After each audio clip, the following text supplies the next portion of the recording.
श्री हरि जय श्रीमन नारायण। हजुरहरू श्री हरि अध्यात्म दर्शन नाम गरेको युट्युब च्यानल हेरिरहनु भएको छ। तपाईहरुका सामनेमा उपस्थित भएको छु म स्वस्थानी परमेश्वरीको कथालाई लिएर। आज हामी 7औं अध्यायको कथा श्रवण गर्ने छौं। तपाईहरुले हाम्रो युट्युब च्यानल सब्स्क्राइब गर्न बाँकी छ भने सबैले सब्स्क्राइब गरिदिनु होला। भन्दै सुरु गरौं 7औं अध्यायको कथा। सर्वप्रथम त फूल अक्षता लिएर स्वस्थानी परमेश्वरीको हात जोडेर ध्यान गरौं। ओम यम ब्रह्मा वरुणेन्द्र रुद्र मरुतस्तुन्वन्ति दिव्यैस्तवेदैः सांगपदक्रमोपनिषदैर् गायन्ति यं सामगा ध्यानावस्थित तद्गतेन मनसा पश्यन्ति यं योगिनो यस्यन्तं न विदुःसुरासुरगणा देवाय तस्मै नमः। श्रीमच्चन्दन चर्चितोज्ज्वल वपु शुक्लाम्बरा मल्लिका मालालंकृत कुण्डला प्रविलसन्मुक्तावली शोभिता सर्वज्ञान निदान पुस्तकधरी रुद्राक्षमालाधरी वाग्देवी वदनाम्बुजे वसतु मे त्रैलोक्य माता चिरं मुखं करोति वाचालं पंगुं लंघयते गिरिं यत्कृपातमहं वन्दे परमानंद माधवं। नमो भगवते तस्मै व्यासाय मिततेजसे यस्य प्रसादात् वक्ष्यामि नारायण कथामिमां। नारायणं नमस्कृत्य नरं चैव नरोत्तमं देवीं सरस्वतीं व्यासं ततो जयमुदीरयेत् इति भनेर पुष्पाञ्जलि पुस्तकमा अर्पण गरेर ढोगिदिनु होला। अब भने हामी कथा आरम्भ गर्दछौं 7औं अध्यायको। जसले हाम्रो युट्युब च्यानल सब्स्क्राइब गर्नु भएको छैन सब्स्क्राइब गरेर नजिकै भएको बेल आइकनलाई दबाइदिनु होला। ओम नमो भगवते वासुदेवाय। एकाग्र चित्त गरी सबैजनाले भक्तिभावपूर्वक भगवती स्वस्थानी माताको ध्यान पूर्वक कथा श्रवण गर्नुहुनेछ। सब्स्क्राइब गर्न बाँकी छ भने सबैले सब्स्क्राइब गरिदिनु होला। ओम नमो भगवते वासुदेवाय। अथ 7औं अध्याय। कुमारजी आज्ञा गर्नुहुन्छ, हे अगस्त्य मुनि, सतीदेवीले यज्ञमा हामफाली प्राण छाडेको देख्न सात देवता यक्ष गन्धर्व नाग अप्सरा र त्यहाँ रहेका सबैले लौननी कस्तो अनर्थ भयो भनी हाहाकार गर्न लागे। त्यही मौकामा अकस्मात कुइरी मण्डल धुलो उडी आकाश ढपकै ढाप्क्यो र जताततै घनघोर अन्धकार भयो। हावा पनि पूर्वको पश्चिमतिर पश्चिमको पूर्वतिर हानिन लाग्यो। बिना बादल मेघ चड्कएको जस्तो चड्कन लाग्यो। सबै देवता आँखामा धुलो परी आँखा मिच्दै भूमिमा जथाभावी घोप्टिन लागे। कतिलाई उडाई बेपत्ता पार्यो, कति डाको छोडेर रुन लागे, कति आफ्ना जीवको संहार गर्न लागे। त्यसरी अकस्मात अचम्मको उत्पात भयो र त्यो देखि दक्ष प्रजापतिले मनमा चिन्ता गरे, त्यसै आत्तिनु हुँदैन, धैर्य गर्नुहोस्, डराउनु पर्दैन भनी सबलाई सम्झाइ बुझाइ आकुल व्याकुल भई आफ्ना गुरु बृहस्पति ऋषिका पास गए बिन्ती गरे।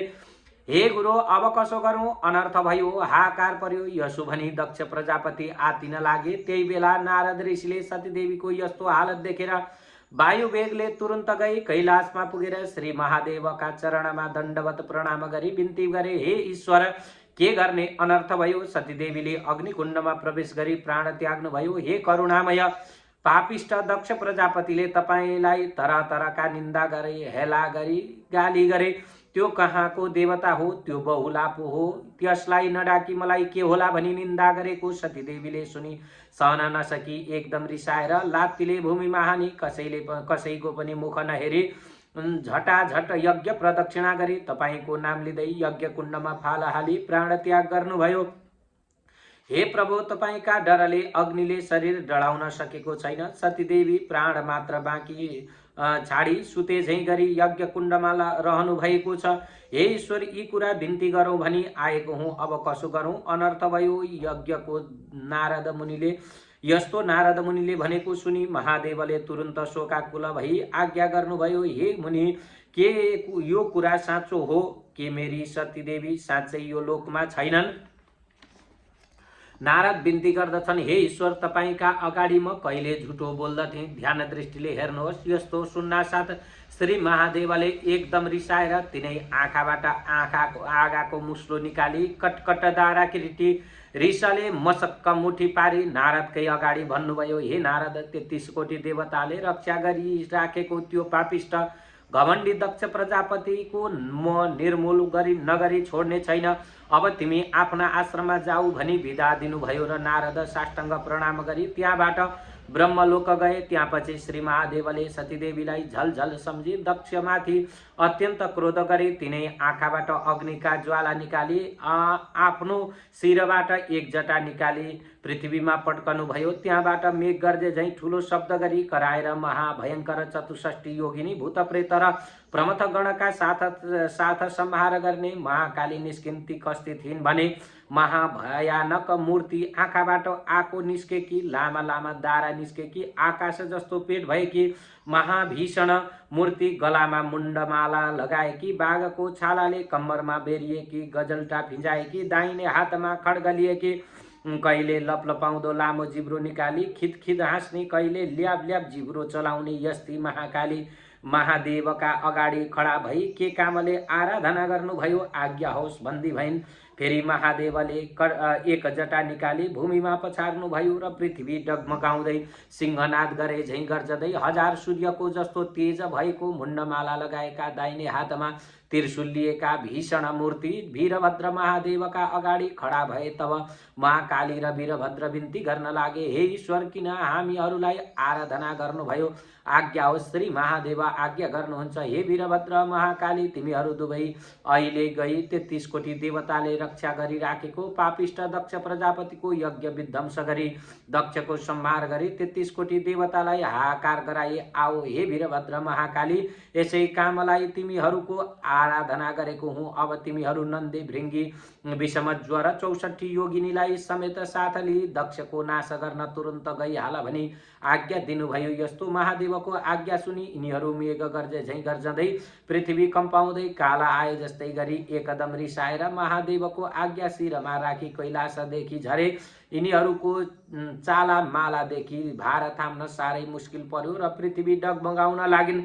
7 समुद्र छचल्किन लागे, सब जीव जन्तु त्राई त्राई भए। फेरि दक्ष प्रजापतिका यज्ञमा पनि अनेक उत्पात हुन लाग्यो। आकाशमा गिद्ध काग र चिलहरू कराई फनफनी घुम्न लागे। स्याल दुवै आँखा र मुखबाट आगो निकाली कराई हिँड्न लागे। फेरि रगतको वृष्टि भयो, हावा विपरीत चल्न लाग्यो। यस्तो देखेर यज्ञमा रहेका सब हाहाकार गरी कराउन लागे। कोही जथाभावी भाग्न लागे। स्वास्नी मानिस केटाकेटी र बुढाहरू भाग्न नसकी भूमिमा घोप्टो परि रुन कराउन लागे। कोही सबैको संहार गर्न पछि लागे। कोही के जान्नु अझ झन् के उत्पात हुने हो भनी डराई त्राई त्राई हुन लागे।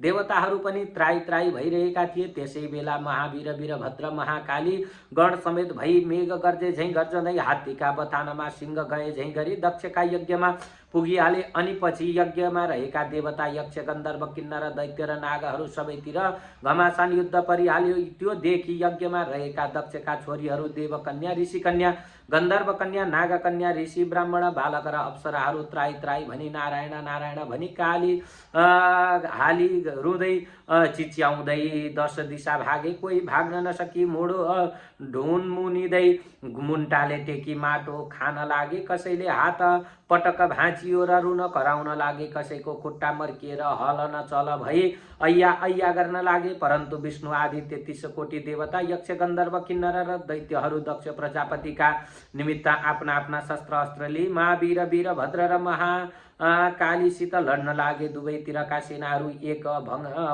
हुङ्कार झिक्दथे। इन्द्रादि 33 कोटी देवताले वीरभद्र र महाकालीमाथि खनिँदै अनेक शस्त्र अस्त्र वर्षाउन लागे। ती शस्त्र अस्त्र कुन कुन भने ब्रह्मास्त्र, इन्द्रास्त्र, दिव्यास्त्र, वरुणास्त्र, अग्नियास्त्र, तोमर, भिन्दी, पाल, गदा, खड्ग, मुसल र नागपाश तिनै वीरभद्र र महाकालीमाथि प्रहार गरे। यसरी आफूहरूलाई शस्त्र अस्त्र प्रहार गरेको देखेर वीरभद्रका गणहरू पनि खैला र बैला गर्दै गर्जँदै फौजभित्र पसी जसको पायो त्यसैको टाउको मुलानी बोटे चाहिँ निमोड्दै खाँदै हात भाँची खुट्टा मर्काइदिँदै मुड्कीले कसेर हानी रगत हलहली छलाई देवताहरूलाई धुलो पिठो पारे। फेरि महाकालीले काल जस्तो खड्ग लिई राता राता आँखा गरी वर्षा कालको मेघ झैँ गर्जेर मृगका फौजमा निर्धक्कसित पसेको सिंह झैँ सुकेका पात झार मा आगो लागे झैँ क्षण भर सब नाश पारिन्। फेरि वीरभद्रले रिसले चुर भई नन्दी भृङ्गी 64 योगिनी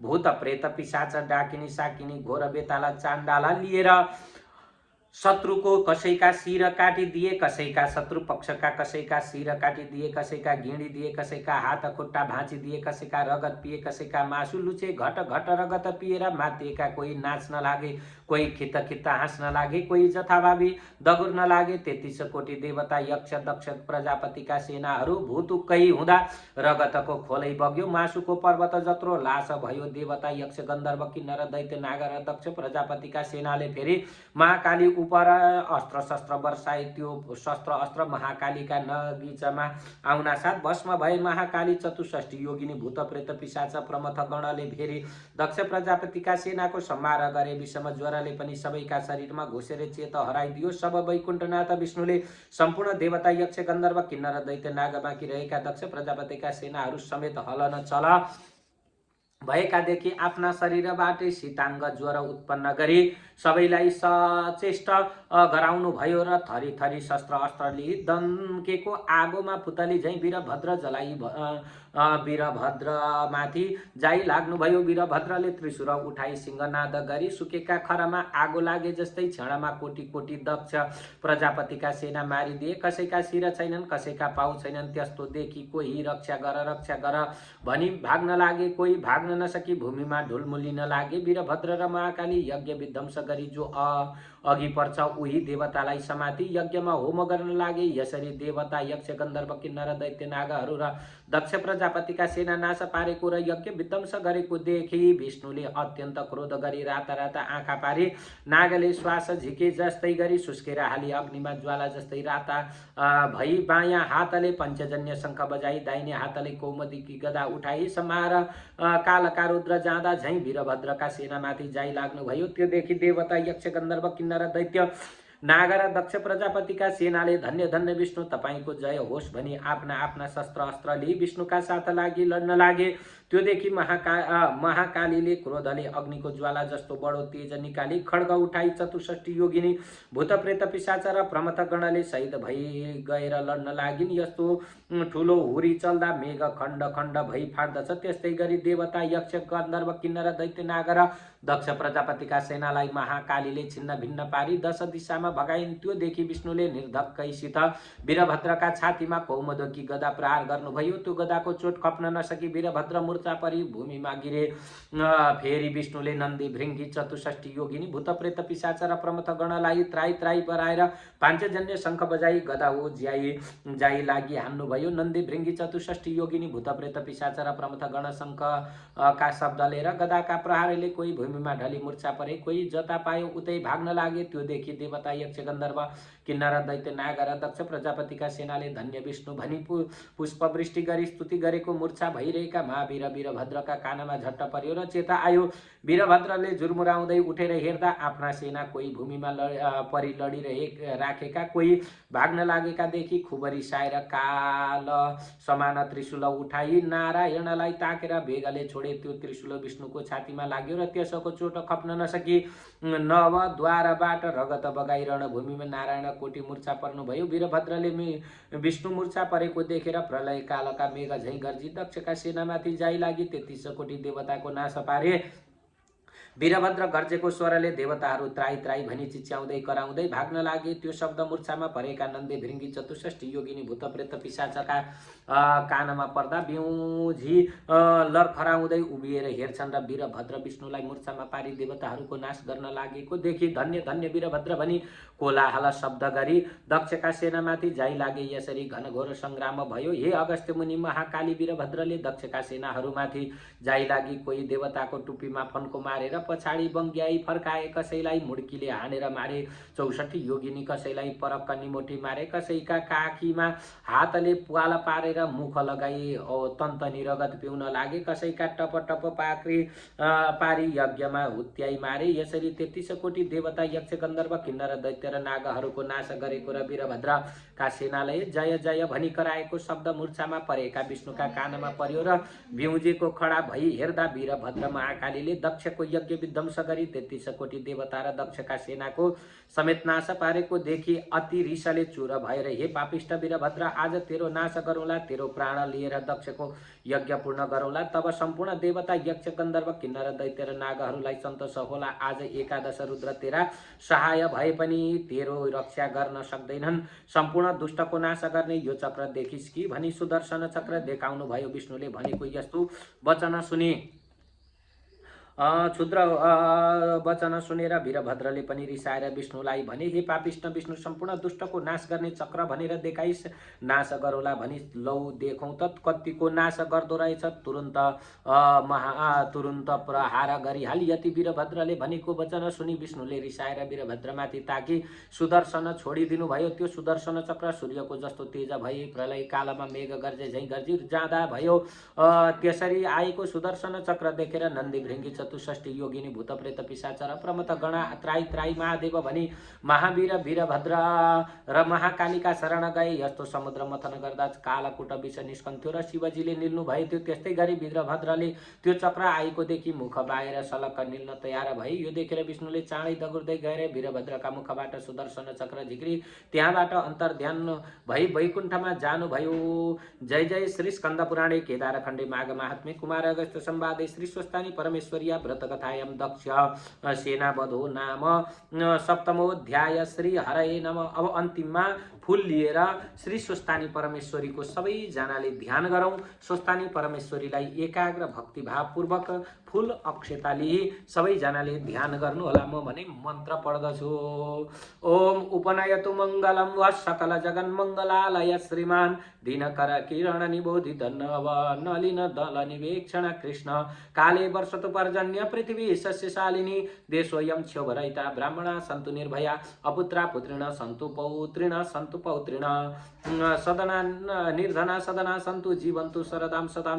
तत्रैव गंगा यमुना च तत्र गोदावरी सिन्धु सरस्वती च तीर्थानि सर्वाणि वसन्ति तत्र यत्राच्युतोद्धार कथा प्रसंग या कुन्देन्तु तुषारहार धवला या शुभ्रवस्त्रावृता या वीणा वरदण्डमण्डितकरा या श्वेत पद्मासना या ब्रह्माच्युत शंकर प्रभृतिभिर्वेदैः सदा वन्दिता सा मां पातु सरस्वती भगवती निशेषजाड्यापहा कायेन वाचा मनसेन्द्रियर्वा बुद्ध्यात्मना वा प्रकृते स्वभावत् करोमि यद्यत् सकलं परस्मै नारायणायेति समर्पये। तद श्री स्वस्तानी परमेश्वरी को जय, स्वस्तानी महारानी को जय, सबैजनाको जय होस्। हाम्रो च्यानल सब्स्क्राइब गर्न बाँकी छ भने सब्स्क्राइब गर्नुहोला। श्री हरि जय।